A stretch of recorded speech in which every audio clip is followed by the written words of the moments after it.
I never told my cheating wife about my past as a Marine sniper and current CIA operative. Then I overheard her midnight call, "Baby, this idiot doesn't suspect a thing. Send your high T-men tomorrow, make it look like a robbery gone wrong." But I already prepared everything to destroy Timham. Chapter 1. The Quiet Storm. The clatter of dishes echoed through the modest kitchen as Tom Baker's calloused hands moved through soapy water. Each plate emerged spotless, a testament to his attention to detail. His old dog Buster snored softly at his feet, while his wife Eleanor's humming drifted in from the living room. "Honey, did you remember to call the plumber about the bathroom sink?" Eleanor's voice carried a hint of something Tom couldn't quite place. "Already handled it," Tom replied, drying his hands. "He's coming tomorrow morning." Eleanor appeared in the doorway, her petite frame leaning against the wooden frame. Her auburn hair cascaded past her shoulders, and her designer blouse probably cost more than Tom's entire wardrobe. "Oh, I thought you were working tomorrow." "Took the morning off. Figured I'd be here when he comes." Tom watched her reaction carefully, noting the slight tightening around her eyes. "You didn't have to do that. I could have handled it," she said, her fingers drumming against her thigh. "I'm working from home tomorrow anyway." Tom shrugged, maintaining his facade of simple construction worker contentment. "No trouble. Besides, you know how these guys can overcharge if they think no one knows better?" The weight of his hidden life pressed against his chest. 8 years as a Marine sniper hadn't just taught him how to shoot. It had taught him to read people, to notice the smallest details that betrayed their thoughts. The 5 years with the CIA that followed had only sharpened these skills. "Speaking of work," Eleanor continued, "Trevor's been pushing us all hard lately. He's expecting record sales this quarter." She walked to the refrigerator, pulling out a bottle of wine. Tom dried another plate, his movements deliberate. Trevor. The name alone made his jaw clench. Eleanor's boss at the real estate agency had been showing up in their conversations more frequently lately. "That so?" Tom kept his voice neutral. "Thought you said he was being a pain in the ass last month." Eleanor poured herself a generous glass of red wine. "Oh, he can be, but he knows what he's doing. The commission structure he's implementing could really change things for us." Us. Tom remembered when that word meant something different. When they'd met at that barbecue 3 years ago, Eleanor had been drawn to his stability, his quiet strength. He'd been captivated by her energy, her ambition. Now that same ambition carried a different weight. "Want a glass?" Eleanor offered, holding up the bottle. Tom shook his head. "Got an early start tomorrow." He needed his senses sharp, his mind clear. The conversation lulled as Eleanor retreated to the living room, her phone already in hand. Tom heard the soft tap of her fingers against the screen, followed by the quiet click of their bedroom door closing. He finished the dishes, each movement measured and controlled. The kitchen radio played quietly, masking any sounds from the bedroom, but Tom didn't need to hear. His training had taught him to trust his instincts, and right now they were screaming. Moving silently, Tom made his way to the living room. His old phone lay on the coffee table, innocent-looking but modified with specialized listening equipment he'd installed weeks ago. The nagging feeling in his gut had led him to take precautions to prepare for something he hadn't wanted to believe possible. He slipped the earphones in, and Eleanor's voice came through clearly, though pitched low. "Baby, this idiot doesn't suspect a thing." Her words cut through him like a blade.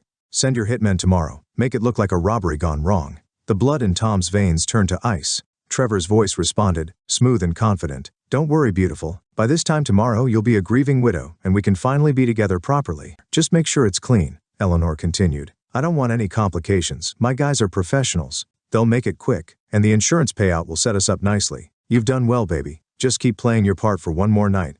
Tom removed the earphones, his face a mask of cold fury. The love he'd felt for Eleanor crystallized into something harder, darker. He pulled out his secure phone, the one Eleanor didn't know about, and typed a message to a number he hadn't used in months. "Need equipment? Tomorrow? Life insurance scenario." The response came quickly. "Understood. Location? Usual spot 0600. Deleted the messages and returned the phone to his pocket. He walked back to the kitchen where Buster raised his head questioningly. "Come on, boy," Tom whispered, patting his leg. "Let's get some air." The dog followed him out to the backyard. Tom entered his shed, flicking on the small light. Behind his workbench, beneath a false panel, lay the tools of his former trade. He ran his fingers over the case containing his modified M40A6 sniper rifle. Next to it sat various electronic surveillance equipment, communication jammers, and other specialized gear he'd kept, just in case. "You okay, honey?" Eleanor's voice called from the back door. "It's getting late." Tom emerged from the shed, his face showing nothing but mild contentment. "Just checking on my tools for tomorrow's project." The lie came easily, naturally. Eleanor smiled, and Tom marveled at how genuine it looked. "Don't stay up too late. You need your rest." "Of course, dear." Tom watched her disappear back into the house, his mind already mapping out tomorrow's operations. She wanted a grieving widow? He'd give her something else entirely. The night air carried the scent of jasmine from Eleanor's garden. Tom remembered planting those bushes with her last spring, how she'd laughed when he got dirt on his nose. The memory sparked no emotion now. In its place was a cold, calculating focus he hadn't felt since his last CIA operation. Tomorrow, Eleanor and Trevor would learn what it meant to betray a man like him. Not the construction worker they thought they knew, but the predator they'd foolishly awakened. Chapter 2. The Web of Deception. The small shed at the back of Tom's property had always been his sanctuary, but tonight it became his war room. The space smelled of metal and gun oil, familiar scents that triggered memories of missions past. He pulled out his old sniper rifle, the weight comfortable in his hands as he began the meticulous process of cleaning it. "You remember this, don't you, Buster?" Tom murmured to the dog watching him from the corner. From before we played civilian, his mind drifted to the first time he'd met Eleanor. The memory sharp and clear despite his attempt to focus on the task at hand. 3 years earlier, the summer barbecue had been in full swing, the air filled with laughter and the smell of grilled meat. Tom had been standing apart from the crowd, nursing a beer when she'd approached. "You look like you're planning an escape route," Eleanor had said, her smile bright and engaging. Tom had found himself chuckling. Force of habit. "Though I'm just a construction worker these days, she'd raised an eyebrow. "There's nothing just about building things that last." Her hand had touched his arm and the contact had sent an unexpected jolt through him. "I'm Eleanor. I sell the things you build." Tom Baker. He'd studied her then, noting the designer watch, the perfectly manicured nails, the hungry look in her eyes that he'd mistaken for ambition rather than greed.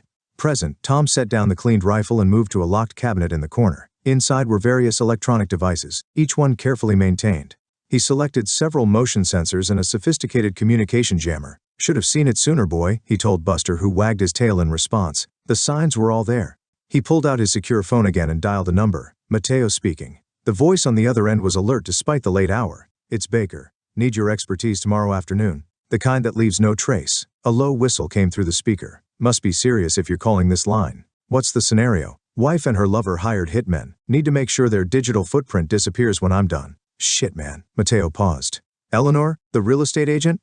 "The same." Tom's voice remained steady, though his grip on the phone tightened. "Need everything. Their communications, financials, the whole package. Then I need it all to vanish at the right moment. Consider it done." "You taking care of the physical side?" "Already in motion." "Meet me at Joey's Diner, 1,400 hours tomorrow. I'll have more details then." After ending the call, Tom returned to his preparations. He pulled out several more cases, each containing equipment that would turn his suburban home into a killing ground. Not for him, for the hitmen who thought they were walking into an easy job. As he worked, his mind kept returning to Eleanor's recent behavior, the late-night phone calls she thought he couldn't hear, the subtle changes in her routine, the way she'd started dressing more expensively, claiming it was necessary for her image at work. Tom had allowed her to believe he was oblivious, playing the role of trusting husband while his suspicions grew. He'd started documenting everything weeks ago, his training kicking in as patterns emerged, the frequent meetings with Trevor, the nervous energy when Tom came home unexpectedly, the careful questions about his schedule. He pulled out a small notebook and began writing, his handwriting precise and clear. Security measures, motion sensors at all entry points, communication jammer to isolate targets, surveillance cameras with remote access, backup power supply for all systems, remote-triggered lockdown protocols, equipment required, combat knife 2, zip ties, taser, smoke grenades non-lethal, first aid kit for questioning. The list continued, each item chosen with specific purposes in mind. Tom wasn't planning to just survive tomorrow. He was planning to dismantle an entire operation. He checked his watch, 0200 hours, time enough to finish his preparations and still maintain his cover. Eleanor would expect him in bed soon, playing the role of unsuspecting husband one last time. Tom packed away his equipment, leaving everything ready for rapid deployment tomorrow.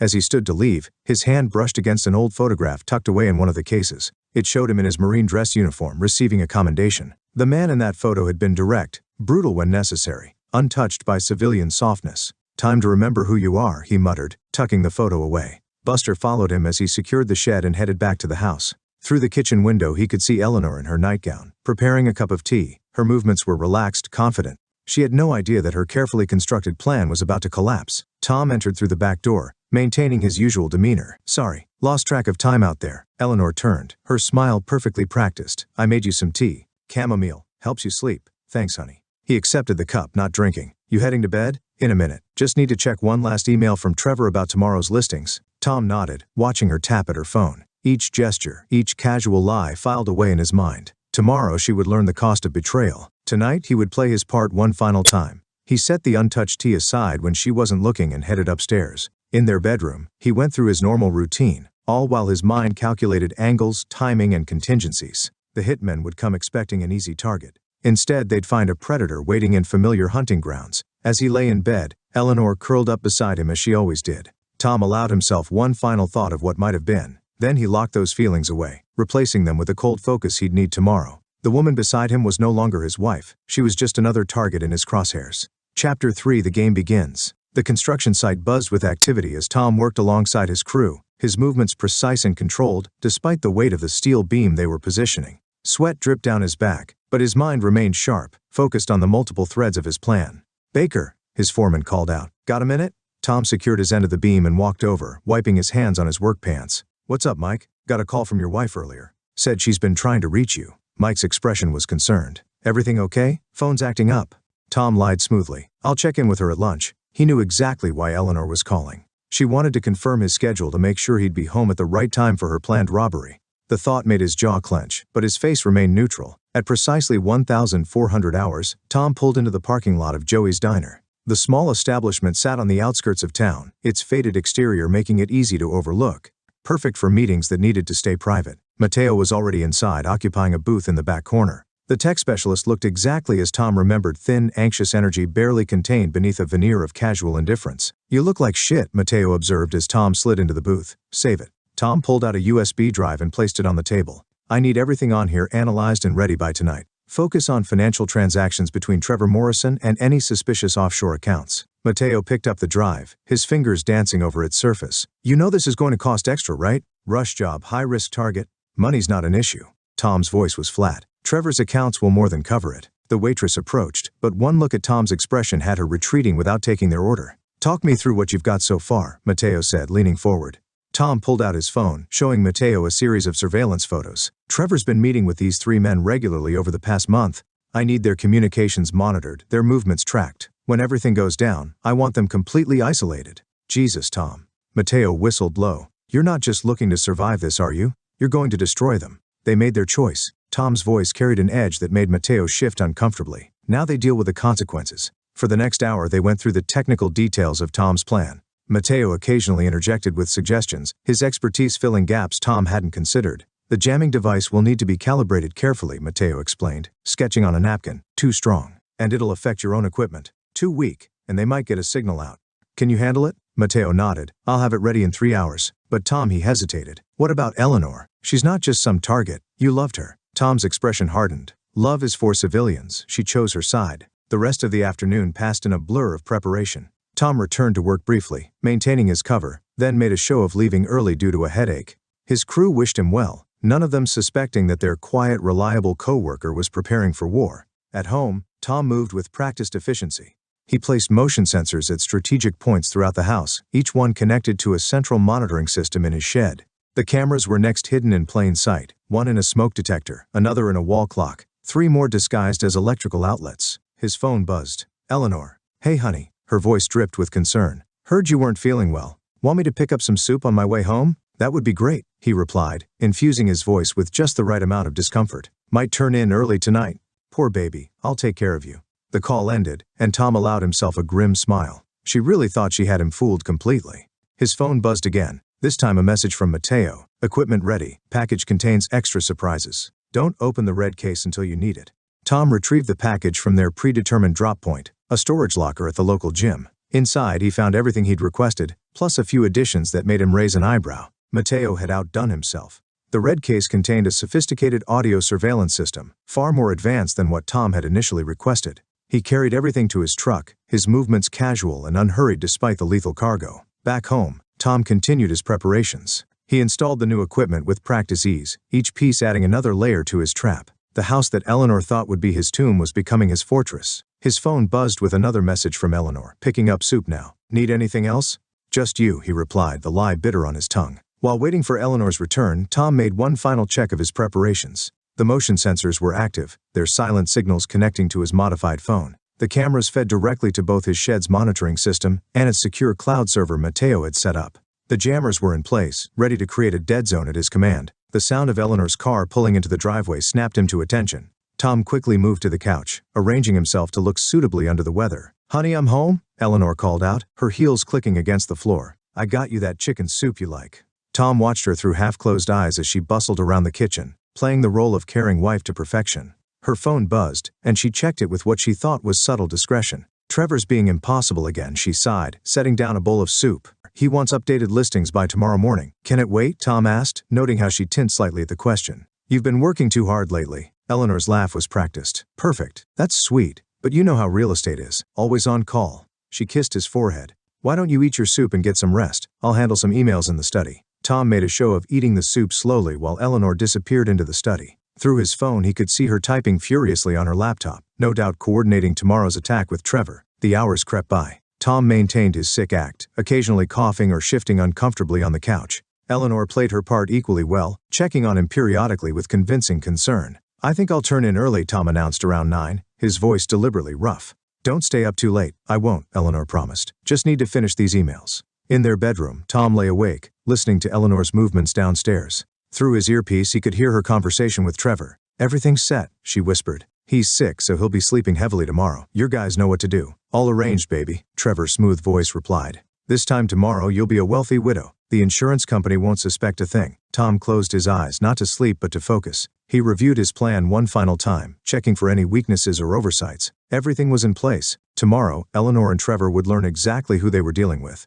The bed dipped as Eleanor finally came to bed. She snuggled close to him, her betrayal made more bitter by the intimacy of the gesture. Feeling any better? She whispered. Getting there, he murmured, playing his part one last time. As Eleanor's breathing evened out in sleep, Tom remained alert. In his mind, he was no longer Thomas Baker, loving husband and construction worker. He was the hunter he'd been trained to be, the predator who'd survived countless missions behind enemy lines. Tomorrow would bring violence and revelation. Tonight he waited, patient and deadly, like the snake in Eleanor's carefully tended garden. She and Trevor thought they were orchestrating his end. Instead they had engineered their own downfall. The night stretched on, marked only by Eleanor's peaceful breathing and the occasional rustle as she shifted in her sleep. Tom remained still, conserving his energy, his mind sharp and focused on the coming conflict. They wanted a grieving widow and a clean insurance payout. They would get neither. Chapter 4. The bait is set. Tom moved through his morning routine, his muscles coiled with anticipation beneath his casual demeanor. The kitchen radio played softly as he prepared breakfast, bacon sizzling in the pan while Eleanor sipped her coffee. You're up early for someone who's feeling sick, Eleanor remarked, her manicured nails tapping against her phone screen. Couldn't sleep well, Tom replied, sliding a plate of eggs and bacon in front of her. Thought I might as well make breakfast. Eleanor's phone buzzed. She glanced at it, trying to mask her excitement. Trevor's really pushing for these morning showings. I should head out soon. Be safe out there, Tom said, watching her collect her things. Heard there've been some break-ins in the neighborhood. Eleanor paused for a fraction of a second, her hand tightening on her purse strap. Oh? I hadn't heard that. Just something Mike mentioned at work. Tom leaned in to kiss her cheek, noting how she tensed slightly at his touch. Have a good day, honey. The moment Eleanor's car disappeared down the street, Tom's gentle expression hardened into steel. He activated the surveillance system, watching through his phone as Eleanor pulled into a parking lot 2 blocks away. She made a call. It's done. Her voice came through clearly. He's home sick, completely clueless. Your boys can move in whenever they're ready. Trevor's smooth voice replied. Perfect, baby. The team will be there in 20 minutes. Remember to act surprised when you get the call. The grieving widow routine needs to be convincing. Don't worry about me. Eleanor laughed. I've been practicing my tears in the mirror. Tom switched off the audio, his jaw clenched tight.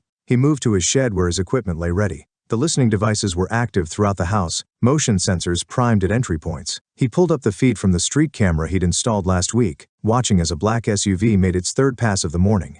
His phone vibrated. Mateo? They're using a pretty basic communication setup, Mateo reported. Standard encrypted channels, nothing fancy. The jammer will knock them out cold. Good. Keep monitoring Trevor's phone. I want to know the moment he realizes something's wrong. Already on it. But Tom, these guys they're sending? They're not amateurs. I pulled their files. Ex-military, dishonorable discharges. They've done this before. Tom's lips curled into a cold smile. Good. Then they should appreciate what's coming. He watched through the cameras as the SUV finally pulled up. 3 men emerged, the leader, tattooed and bulky, carrying himself with military bearing. 2 others, leaner but equally dangerous, moved with practiced coordination. Police, open up. The leader's voice boomed through the front door, followed by a powerful kick that splintered the wood. Tom activated the jammers. On his screen, he saw the leader tap his earpiece in confusion. The man tried his phone next, nothing but static. Comms are down, the leader growled. Stick to the plan. Find him. Make it quick. The men spread out, weapons drawn. Tom watched them move through his house, their confidence growing as they found each room empty. He triggered the first trap, a high-frequency sonic pulse that made the leader stagger, clutching his head. What the hell was that? One of the others demanded. Keep moving, the leader ordered, shaking off the disorientation. He's got to be here somewhere. Tom switched views between cameras, watching them search. They were good, checking corners, moving. But they were fighting blind while he saw everything. The leader reached the kitchen, gesturing for his men to check upstairs. Perfect. Tom triggered the smart locks, sealing the heavy security doors he'd installed weeks ago. The sounds of doors slamming made all 3 men jump. We're locked in, one of the men shouted from upstairs. Doors won't budge. The leader pulled out his phone again, desperation creeping into his movements. Something's wrong. This isn't. His words cut off as Tom triggered the lights, plunging the house into darkness. The emergency lights kicked in, bathing everything in a dim red glow. Forget the plan, the leader barked. Find him and finish this. Tom moved silently through his custom-built passages behind the walls, watching the men's infrared signatures through his tactical display. The leader was alone in the kitchen now, sweeping his weapon back and forth. The sonic emitter pulsed again, higher frequency this time. The leader dropped to one knee, disoriented. Tom emerged from a hidden panel, his movements swift and brutal. The leader never saw the taser coming. Upstairs, the other two men heard their leader's muffled grunt. "Marcus, you okay down there?" Silence answered them. Tom dragged the unconscious leader to the basement, securing him with zip ties. One down, two to go. The remaining men moved back to back, their training showing through their fear. Tom triggered another set of lights, creating shifting shadows that drew their attention. "This isn't right," one whispered. "We're being hunted. Shut up, just find him." Tom moved to his next position, watching them through the walls. Their heart rates were elevated, showing clearly on his thermal imaging. Fear was making them sloppy. He triggered a recording of footsteps, drawing them toward the master bedroom. As they entered, he sealed the door behind them. "It's a trap." The ventilation system hissed, releasing a mild sedative gas. The men fired blindly, their shots harmlessly embedding in the reinforced walls. Within minutes they slumped to the floor. Tom waited for the gas to clear, then entered wearing his tactical mask. He secured both men, dragging them one by one to join their leader in the basement. In his shed, the monitors showed Eleanor arriving at her first showing of the day. Her phone rang. "Trevor, the team's not responding." His voice was tight with concern. "Something's wrong." "What do you mean, something's wrong?" Eleanor's facade cracked slightly. "They're professionals, you said." "I'm heading over there myself." "No." Eleanor's voice rose. "Stick to the plan. They'll call when it's done." Tom smiled, checking the feed from the basement. His three guests were beginning to stir. Time for the next phase. He activated the basement cameras and audio system. The leader groaned, trying to focus his eyes in the dim light. "Welcome back." Tom's voice echoed through hidden speakers. "Let's talk about Trevor Morrison, shall we?" Chapter 5. The harvest begins. The basement air grew thick with tension as Tom faced his captives. The leader, Marcus, tested his restraints while his men exchanged nervous glances. "You picked the wrong house," Tom said, his voice carrying the cold authority of his Marine days. "The wrong target. The wrong job." "Look, man," Marcus started, his tough guy facade cracking. "This is just business, nothing personal." Tom's fist connected with his jaw, cutting off his words. "Attempting to murder me for my wife and her lover? Feels personal to me." The other two men stiffened at this revelation. Tom noticed their reaction. "They didn't tell you that part, did they? Just told you it was a simple hit disguised as a robbery?" Tom circled them slowly. "Let me guess, Trevor promised you each what, 50,000? 100? One of the men, younger than the others, swallowed hard. "How do you—" "Shut up, Dave," Marcus snapped, blood trickling from his split lip. "Dave's right to be concerned," Tom said, stopping in front of them. "Because right now Trevor's realizing something's wrong. He's probably calling in backup, making plans to disappear before this all goes bad." He leaned closer to Marcus. "But we both know he won't pay for failed jobs, don't we?" Marcus's face darkened. "You don't know Trevor. I know he's hired you before. 3 jobs in the last year, all successful until now." Tom pulled out his phone, showing them documents. "I know about the Newman job, the Richardson case, the accident at the marina." The third man, silent until now, cursed under his breath. "Here's what happens next," Tom continued. "Trevor's going to come looking for you. When he does, he'll find exactly what I want him to find. But first he picked up a camera. You're going to help me send him a message." "We're not saying anything," Marcus growled. Tom's laugh was devoid of humor. "You misunderstand. You don't need to say anything. Your faces will do all the talking." He activated the camera, broadcasting directly to Trevor's office computer through Mateo's back door. The feed showed 3 professional killers, beaten and bound, fear evident in their eyes. "Trevor, I know you're watching." Tom spoke to the camera. "You thought you were buying my death. Instead, you bought front-row seats to your own destruction. Keep watching." He turned back to his captives. "Now, about those other jobs."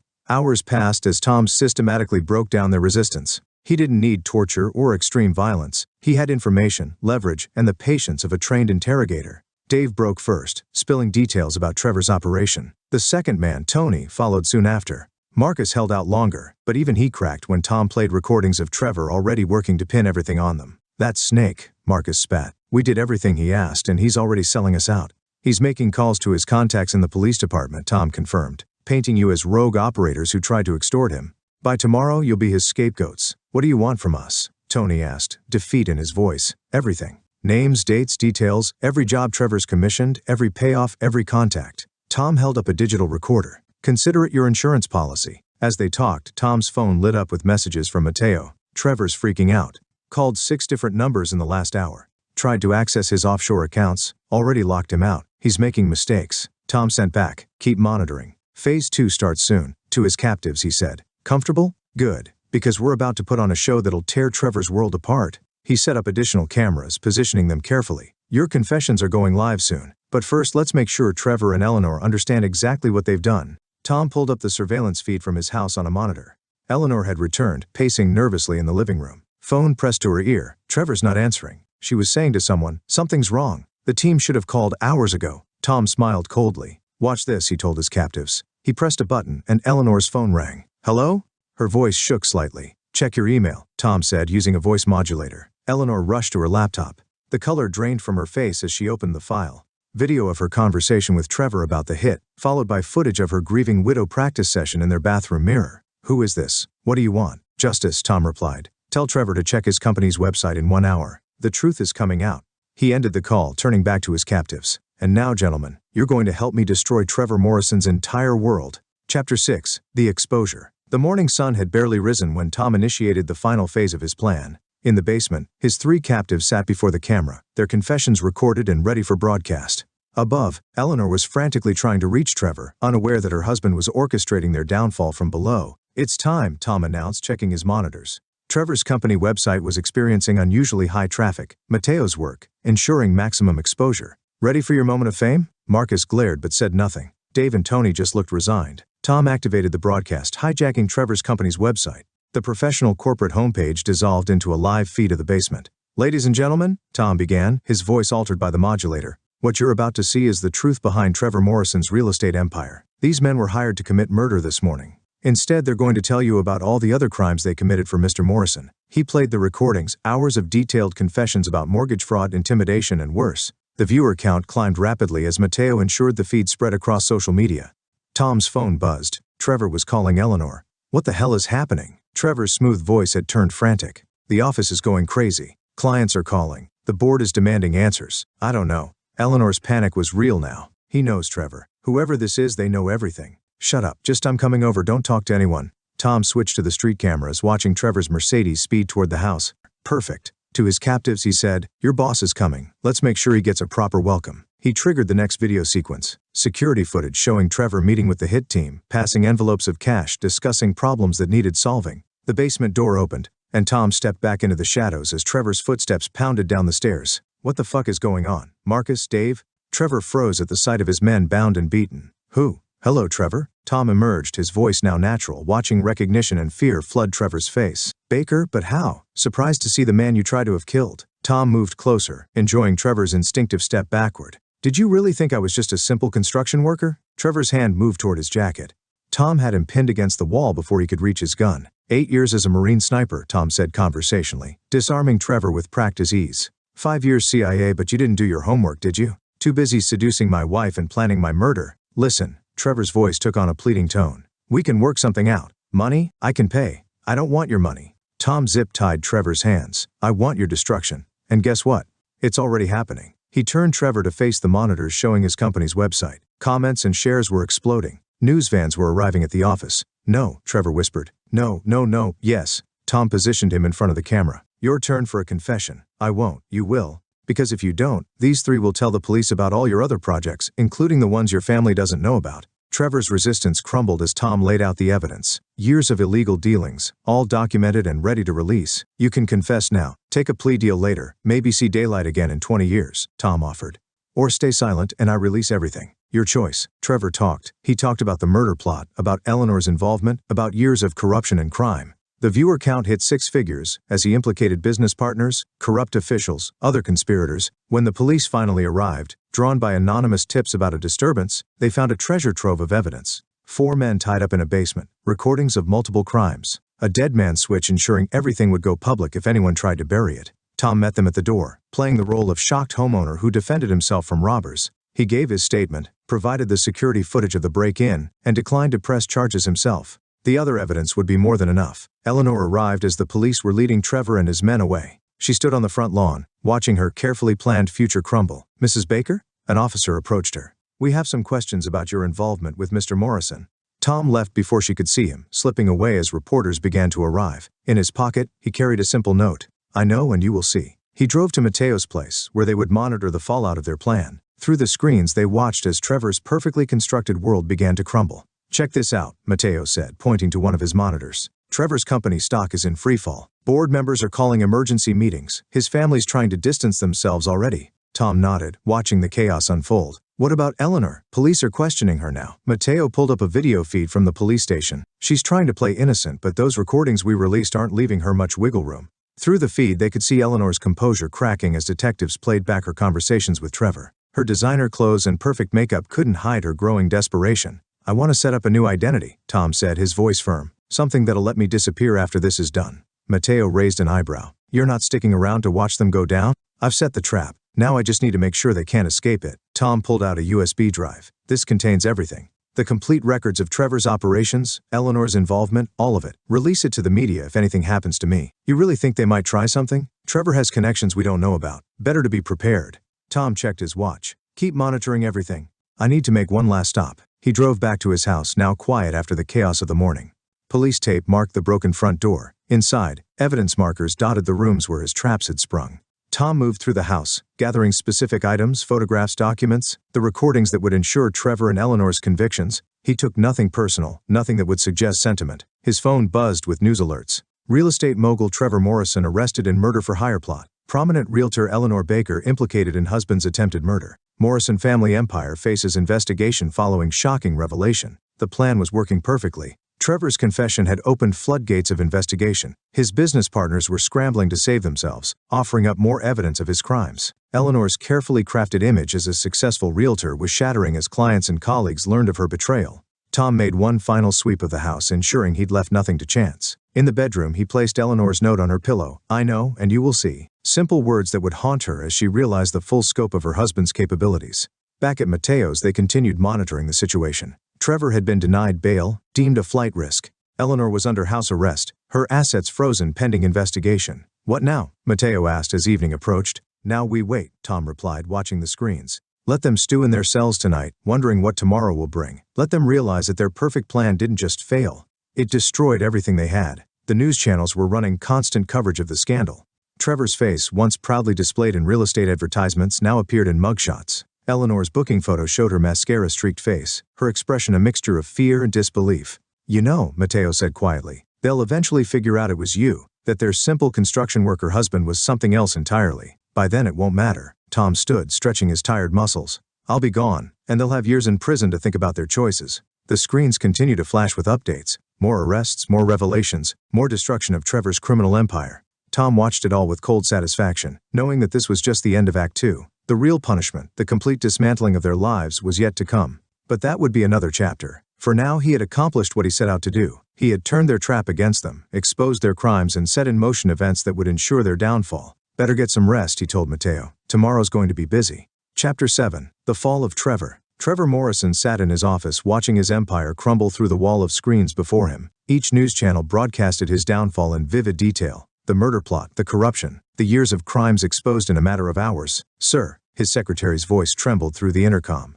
The board members are demanding an emergency meeting. Trevor ignored her, his fingers flying across his phone screen as he tried to access his offshore accounts. Each attempt met with the same response: access denied. Mr. Morrison, a security guard, appeared at his door. The police are here with a warrant. Trevor's mask of confidence finally cracked. His hands shook as he reached for the crystal decanter on his desk, pouring himself 3 fingers of scotch.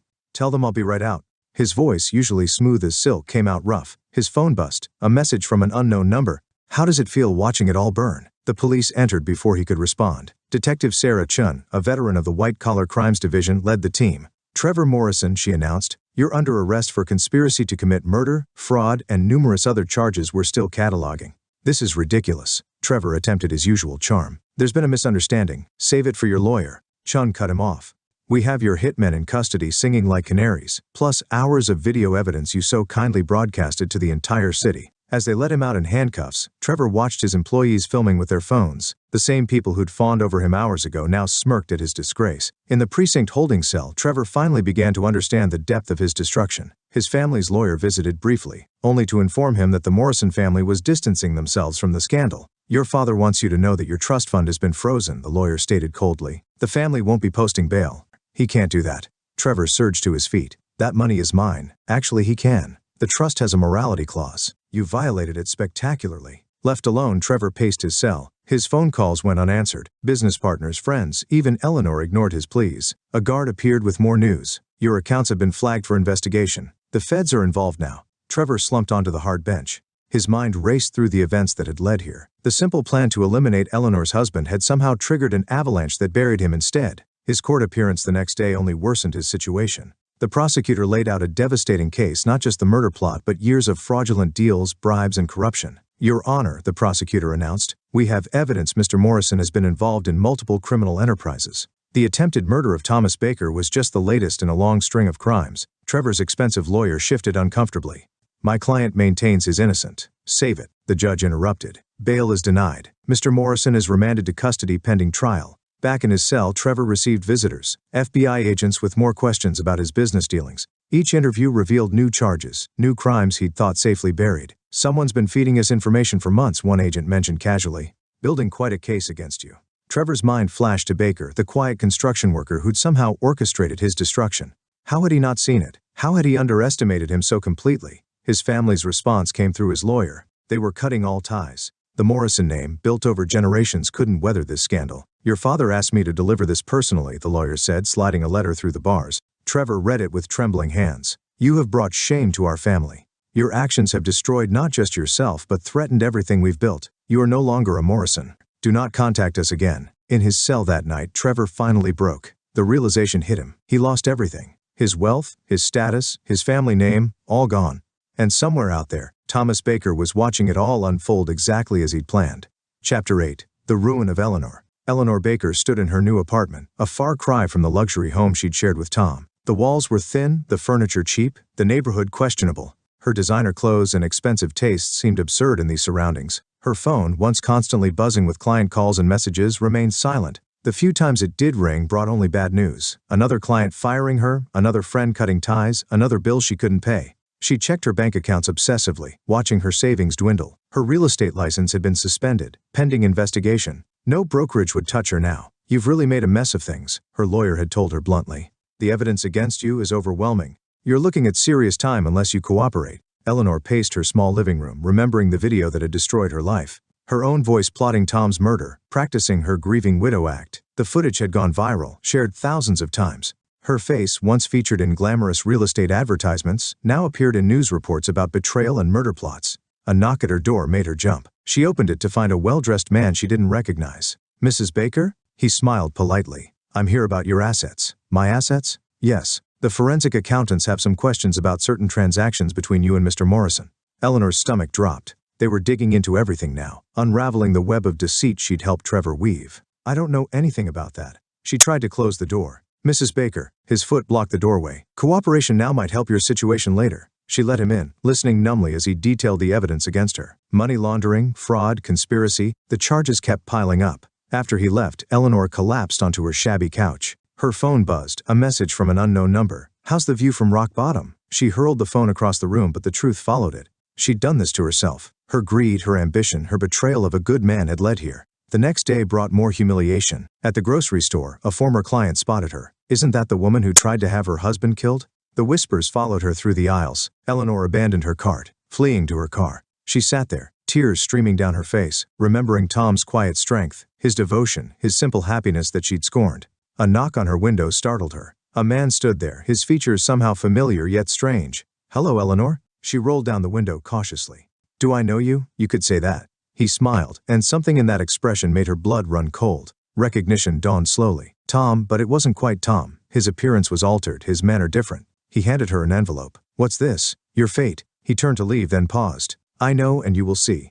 Inside the envelope, Eleanor found documents detailing every crime she'd committed with Trevor, every fraudulent deal, every betrayal. At the bottom was a note. Justice comes in many forms. She read through her own destruction, understanding finally hitting her. Tom hadn't just been a simple construction worker. He'd been something far more dangerous, and she'd been foolish enough to betray him. Chapter 9. The New Dawn. Miles away from his old life, Tom sat in his workshop, restoring an antique table. Buster dozed nearby, gray around the muzzle but content. The small town suited them both, quiet, unassuming, far from the chaos they'd left behind. His phone buzzed, Mateo sending updates. Trevor's trial was proceeding, the evidence overwhelming. Eleanor had taken a plea deal, trading information for a lighter sentence. The Morrison family's empire was crumbling as investigators uncovered decades of corruption. Tom set aside his tools, patting Buster's head as he moved to the kitchen. His new home was simple but comfortable, paid for with Trevor's own money, a fitting irony. A knock at the door revealed his neighbor, Sarah, with a pie. "Thought you might like some company for dinner?" He accepted the pie with a genuine smile. "Thanks. Would you like to stay?"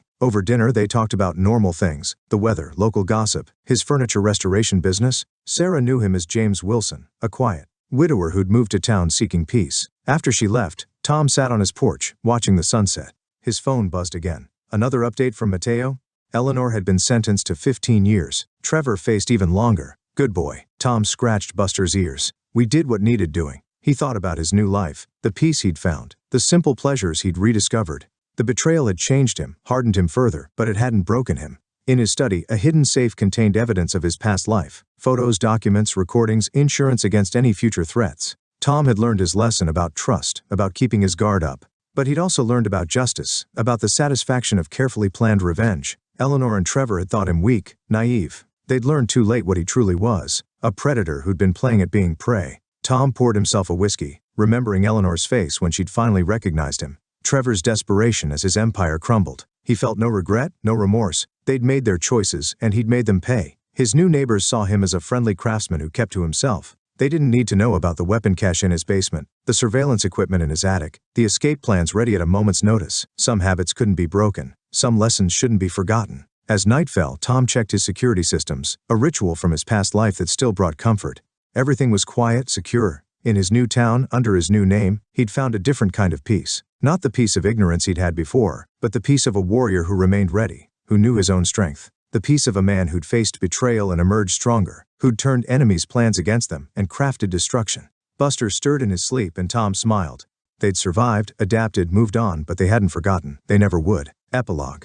5 years later, Tom, now known as James Wilson to the residents of Cedar Grove, Montana, stood in his expanded workshop. What had started as a small furniture restoration business had grown into a respected establishment with 3 employees and a waiting list of clients eager for his craftsmanship. His hands moved steadily over a century-old dresser as his mind wandered to the past. Old Buster's collar hung on the wall, a reminder of his faithful companion who had passed 2 years ago. Beside it sat a framed article from the city paper, "Morrison Empire Crumbles. Final Assets Seized." The article brought a cold smile to his face. Trevor Morrison had received 30 years without possibility of parole. His attempt to bargain for a lighter sentence had backfired spectacularly when Tom, through carefully planted evidence, had exposed even more of his crimes. Tom's secure phone buzzed. Mateo's weekly update. Trevor's latest appeal was denied. The message read, "Eleanor's up for parole next month, but the board's already decided to reject it. Thought you'd want to know." Tom sent back a simple acknowledgement. Eleanor had served 5 years of her 15-year sentence. The parole rejection would hit her hard. Another small payment for her betrayal? His workshop door chimed as Sarah entered, carrying their usual lunch. Their friendship had evolved into something more over the years, though Tom maintained careful boundaries. She knew him only as James, the widowed craftsman with a talent for restoration and a preference for privacy. "Brought your favorite," she said, setting down 2 containers of homemade stew. "How's the Anderson piece coming along?" Tom wiped his hands clean. "Almost finished. Just need to repair some inlay work." They ate together, discussing town matters and upcoming projects. Sarah ran the local real estate office, an irony that still amused Tom. Unlike Eleanor, Sarah's success came from genuine skill and honest dealings. "Did you see the news about that corruption case?" Sarah asked between bites. "The one from your old city?" Tom nodded non-committally. The Morrison case still made headlines occasionally, especially when new evidence emerged of their criminal enterprise's reach. "Hard to believe people can be so cruel," Sarah continued.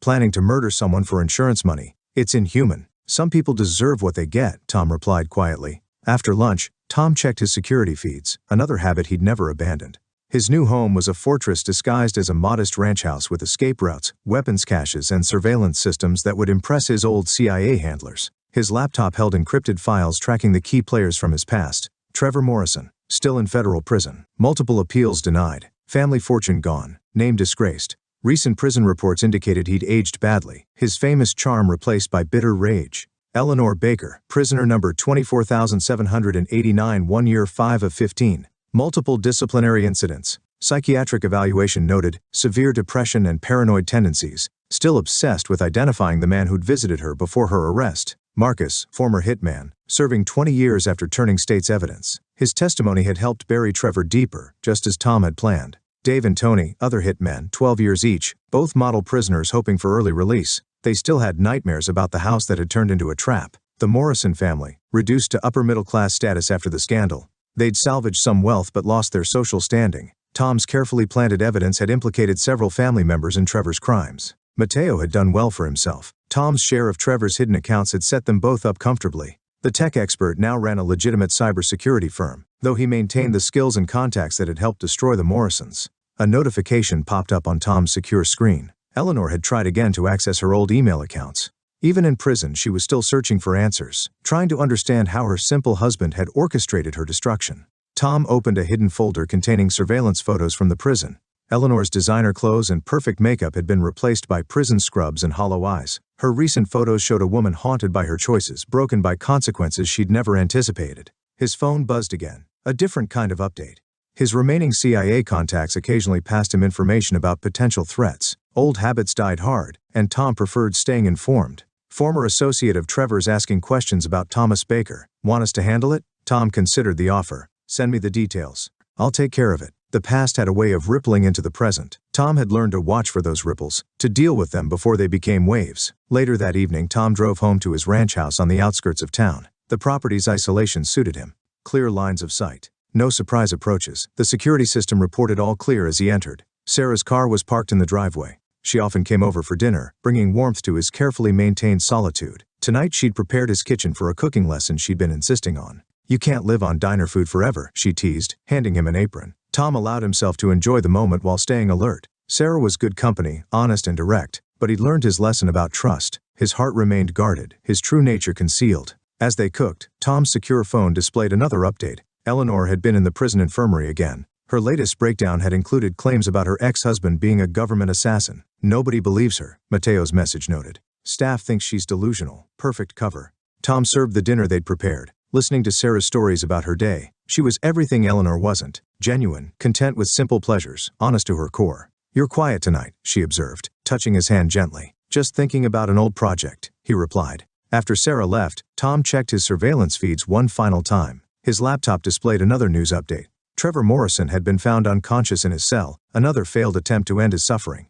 Tom closed the laptop, pouring himself a whiskey. The ice clinked against the glass as he stepped onto his back porch. The Montana night spread out before him, peaceful and vast. He'd chosen this place carefully, close enough to civilization for his business, far enough for security. The town accepted him as the quiet craftsman who'd found peace in working with his hands. Only he knew about the weapons room behind his wine cellar, the escape vehicles hidden in plain sight, the multiple identities and accounts ready for instant evacuation. A shooting star streaked across the sky. Tom remembered Eleanor's fascination with luxury, her desperation for status. Now she slept on a prison cot, her dreams of wealth replaced by nightmares of exposure and ruin. Trevor Morrison, who'd once commanded boardrooms and bent politicians to his will, now shuffled through prison corridors in shackles. His family name was mud, his empire demolished, his arrogance reduced to impotent rage. Their hired muscle, Marcus, Dave, and Tony, had learned too late that they'd chosen the wrong target.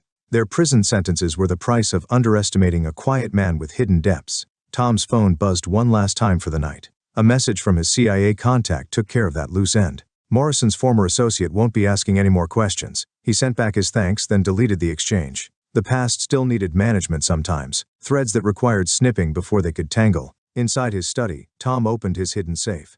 Among the documents and evidence lay a single photograph, him in his Marine dress uniform, receiving a commendation he couldn't discuss. The man in that photo had known who he was, had never needed expensive suits or social status to prove his worth. Eleanor and Trevor had seen a simple construction worker, an easy mark for their schemes. They learned too late that appearances could be deceiving, that true strength often came disguised in humble packages. Sarah's cooking lesson had left dirty dishes in his sink. Tom washed them with the same attention he gave to everything thorough, focused, complete. The mundane task reminded him of that last night in his old house, washing dishes while Eleanor plotted his death. His new life suited him. The furniture restoration business let him work with his hands, create rather than destroy. His relationship with Sarah offered companionship without vulnerability. The town provided community without compromising his privacy. But beneath the surface, he remained the predator who'd turned the hunters into prey. His home security systems, the weapons hidden throughout, the escape plans regularly updated, all testified to lessons learned and wisdom earned. Tomorrow he'd open his workshop, restore beautiful things to their former glory, share lunch with Sarah, and play his role as James Wilson, respected craftsman. He'd check his feeds, monitor potential threats, maintain the vigilance that had kept him alive through wars and betrayals. The simple life he'd once sought had been a fantasy, naive and dangerous. This life, aware, prepared, guarded, was real. He'd found his peace not in ignorance but in strength, not in trust but in control. In their cells, Eleanor and Trevor still woke from nightmares haunted by the quiet man who destroyed them so completely. They'd never understand that their betrayal had freed him, had burned away his illusions, and restored him to his true nature. Tom finished his whiskey. The ice now melted. In the distance, coyotes howled, predators announcing their presence to the night. He smiled, feeling a kinship with them. Some men wore expensive suits and spoke of power. Others stayed quiet, watched, and waited for the right moment to strike. Eleanor had once accused him of being boring, predictable. Trevor had dismissed him as beneath notice, unworthy of respect. They learned the price of such assumptions. Their prison sentences were only part of their punishment. The true torture was knowing that somewhere the man they'd betrayed lived free, successful, and completely beyond their reach. Tom locked up for the night, his routine precise and thorough. Tomorrow would bring new challenges, new threats to watch for, new opportunities to guard his peace. He was ready as he'd always been. In the end, he'd won more than revenge. He'd reclaimed himself, shed the illusions of his false contentment, embraced the warrior he'd tried to deny. Eleanor's betrayal had been a gift, really, a harsh wake-up call that had restored him to his true strength. Let Trevor rage in his cell. Let Eleanor search futilely for answers. Let the world think Thomas Baker had vanished into thin air. Here in Montana, James Wilson lived his carefully crafted life, aware and ready, at peace with both his power and his solitude. The last light went out in his house. In the darkness, a predator rested, vigilant even in repose, content in the knowledge that justice had been served and lessons had been learned. Some debts could never be repaid. Some betrayals could never be forgiven. Some men could never be underestimated again. This is where our story comes to an end. Share your thoughts in the comments section. Thanks for your time. If you enjoy this story, please follow to this Facebook channel. Click on the video you see on the screen and I will see you there.